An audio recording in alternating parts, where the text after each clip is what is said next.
and joins us now. I think it must have been quite interesting because Jacob Rees-Mogg, and we're going to talk to him actually a little bit later on in the programme. He's one person I've never interviewed, and I don't know whether it would be.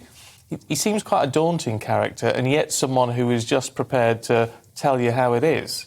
It's interesting. I think he's one of the most articulate members of the cabinet. We often talk about the quality of our politicians and how they seem to have declined over the last few decades. But really, when we're talking about people who can string a coherent sentence together, who can command some authority in the House of Commons, I think really when we're looking at the cabinet, it's Jacob Rees-Mogg, it's Michael Gove, and perhaps on a good day Boris Johnson. I mean, beyond that, do we really have the sort of titans of oratory that we used to? Perhaps not. He does come over, obviously, extremely posh, which is puts a lot of people's backs up, doesn't it? But he is truly a very clever man. And it's interesting that just in his comments to you, he was quite forthright about the EU. He doesn't mind calling a spade a spade.